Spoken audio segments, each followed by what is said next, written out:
हिंदू धर्म एकादशी व्रतर विधि रही वर्षरे छोट बड़ मिसाई 24 कोटी एकादशी होता है। से बड़ एकादशी 4 कोटी पालन करा जाए। प्रथमे आषाढ़ मासरे, द्वितीय भाद्रव मास, तृतीय कार्तिक मासरे एवं माघ मासरे एकादशी भक्त माने पालन करिथांती। सबु विष्णु मंदिर रे ए एकादशी पूजा करा जाए। माघ मास शुक्ल पक्षरे जो एकादशी पड़ी थाए ताहाकू भौम्य एकादशी कहा जाय थाए। जय जगन्नाथ। मु श्री जगन्नाथ सोरड़ा जगन्नाथ स्वामी पूजा पंडा विनय रंजन महापात्र। जो 3टा आषाढ़ गोटे, भाद्रवर गोटे, आ गोटे कार्तिक ये 3टा हरि शयन, हरि उत्थाप, हरि पार्श्व परिवर्तन, हरि उत्थापन।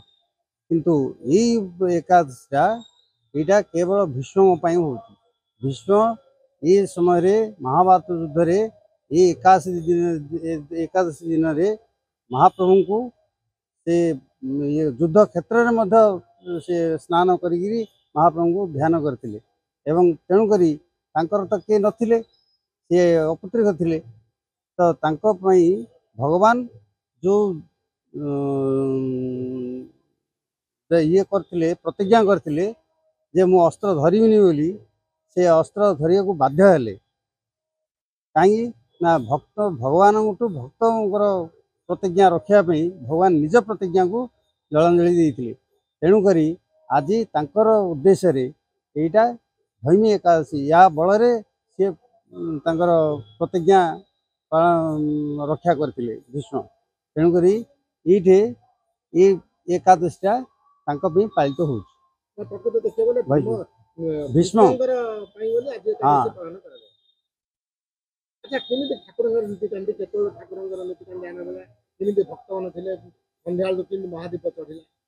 आमर ये तो जगन्नाथ खंडे सका मंगल आरती पर अवकाश नीति सरला बालभोग है। बालभोग बेस हो बालभोग है। बालभोग है माँ दर्शन जो दर्शनार्थी आसते से सब पूजा पूजी नीतिकांति सब सरला। तापर धूप सरला। संध्या बेलू संध्या आरती पर महाप्रभुंर बेढ़ा बेढ़ा है। बेढ़ा है महादीप उठला। महादीप उठला अन्य नीतिकांति ये अधे राति की धूप हम। धूप है बड़ सिंगार बेस महाप्रभु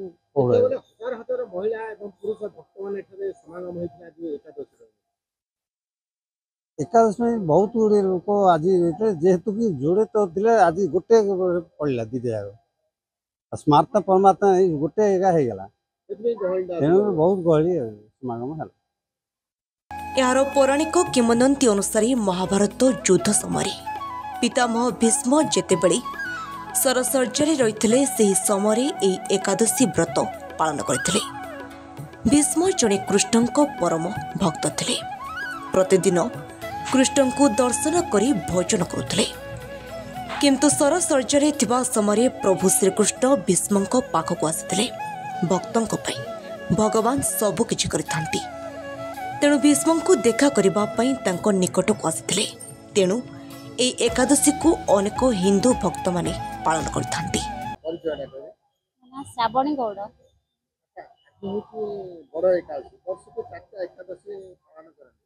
महिला हिसाब से एकादशी पालन कले पालन कले संध्या महादीप देखिले। आज हूँ वर्ष 4टा एकादशी हुए। आज हूँ भैम एकादशी। आउ सकाଳେ आसलु भोग भोग करेलु दर्शन भगवान को कलु तो गलु। तापर एबे संध्या रे भी महादीप टेका हला दर्शन कलु भगवान को। हजार हजार भक्त भी आसी मंदिर फाटी पड़ता उत्साह लगला। हाँ, बहुत भल लगे भगवान को दर्शन कलु। हजार हजार भक्त भी आसी आज बड़ एकादशी। अच्छा, बड़ एकादशी कहीं करा जाए कौन आर महात्मा कि आपण माने आज किन एकादशी किन पालन आज सकाळु दर्शन करिया पे आस्थिलु भगवान को दर्शन कलु भोग लगेलु। आउ शाकाहारी भोजन भी हुए आज आ फलाहार आ दर्शन कलु। या तारा निश्चित रूपे किछि पुण्य लाभ हुए हाँ हाँ एकादशी करिया तारा हाँ हाँ भगवान को पाइबार गोटे ही आ एकादशी आ। खुशी लागला एकादशी हाँ करिके बहुत ठाकुरଙ୍କୁ खुशी दर्शन लागला कले केमति लागला ए मंदिर रे जगन्नाथ बहुत भल लगला मन भी बहुत खुशी भगवान को दर्शन करी सोरडा स्थित प्रभु जगन्नाथ मंदिर रे ए एकादशी बड़ धूमधाम रे पालित होइछि। सकाळु मंगल आरती पर ठाकुरं को दर्शन करबा पई दिन सारा हजार हजार भक्तों को समागम होइतला। भक्त माने ठाकुरं को पाखरे भोग करी शाकाहारी भोजन करथिले तो किछि भक्त फल आहार करी उपवास रहिथिले। प्रभु जगन्नाथ तुलसी माळ और फूलरे सुसज्जित होइथिले। ठाकुरं को एही बेश अति मनलोभा रहिथिला।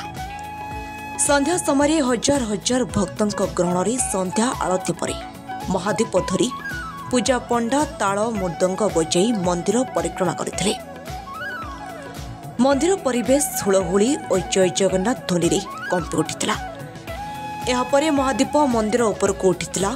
मंदिर परिसर रे थिबा गीत गोविंद कोठरी रे सुंदर भजन भक्त माने परिवेषण करथिले।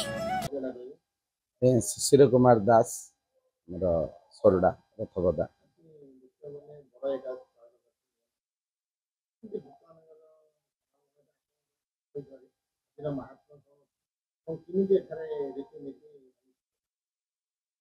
ଆଜ୍ଞା ଏକାଦଶୀ ବ୍ରତ ହେଉଛି ବିଷ୍ଣୁଙ୍କର ବିଷ୍ଣୁଲୋକ ପ୍ରାପ୍ତ କରିବା ପାଇଁ ବେଦରୁ ହିଁ ଉତ୍ପତ୍ତି ହେଇଛି ଏ ବ୍ରତ ବିଧାନ।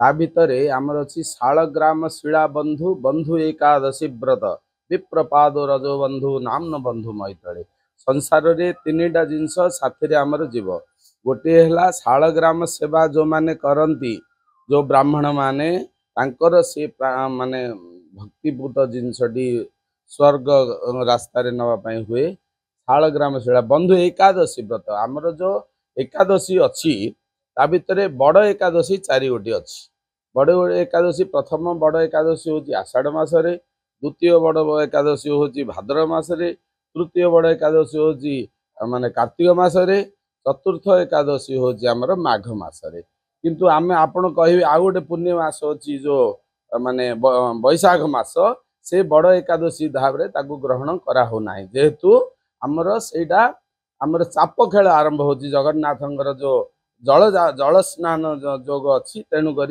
तार महिमा अलग हिसाब ये जो चारिटी बड़ एकादशी यहीटा हूँ माघ मासर शुक्ल एकादशी हूँ भौम एकादशी नाम परिचित एकादशी व्रत हूँ विष्णुलोक प्राप्त करने जेहेतु वैकुंठ को गला परे आउ कौन पुनर्जन्म न थाए आमे पुनरपि शंकराचार्य कले पुनरपि जन्मम पुनरपि मरणम पुनरपि जननी जठरे शयनम किंतु ये जो आत्मार आमर परिवर्तन जीव आत्मा आउथरे जीव शरीर को जो आसीबो ये जो आमर अच्छी सूक्ष्म शरीर ये पुणी आउथरे जन्म नब से आत्मा सांगे ये जो जोगाजोग रु आमे पूरा जदि एकादशी व्रतर जदि आमे ता नियम रखीजे भगवान वैकुंठ प्राप्त है आमर पुनर्जन्म न थाए तेणुक यार जो विशेष महिमा रही बड़ एकादशी हिसाब से आपको आमे समस्ते आमर हिंदू समाज ये जो आमर वैदिक रीति रे आपको पालन करा जाए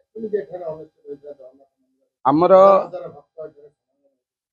जिते बेले कौन हो आमर दुईटी मत अच्छी गोटे है आमर शाक्त स्मार्त और परमार्थ मत अच्छी वैष्णव मानकर परमार्थ मत स्मार्त मान जो स्मार्त अच्छा से माने पंचदेव पूजा करती गणे नारायण रुद्र अंबिके भास्कर तथा यहाँ स्मार्त मत जो मैंने वैष्णव मत अच्छा से मैंने माली पकाते केवल वैष्णव को पालन करती वैष्णव मत जो मैंने उदय सूर्य उदय को जो दिन एकादशी अच्छी से दिन पालन करती किंतु स्मार्त मत जिते बेले एकादशी पुण्य समय अच्छी मध्याह्न समय अच्छी से दिन पालन कर बेले बेले द्विता मत होता है किंतु एथर आमर गोटे पड़ी आउ ए बहु भक्त समागम आज जगन्नाथ मंदिर होते विष्णुकर मंदिर भितर श्रेष्ठ हूँ जगन्नाथ मंदिर आउ जगन्नाथ मंदिर समग्र अंचल प्राय 10,000 रु ऊर्ध्व लोक आज भी जगन्नाथ मंदिर रे आसिक दर्शन कर दिन सारा जाइछन्ति संध्या बेलू आमर आलती है महादीप आज उठे सेमती आमर मध्य जगन्नाथंकर ऊपर महादीप उठिला परिक्रमा करी ये जो पुण्य फल प्राप्त करने समाज भितर आमर भारी मात्रा पालन करता। सोरडारू मनोरंजन अधिकारी रिपोर्ट सकाळ खबर।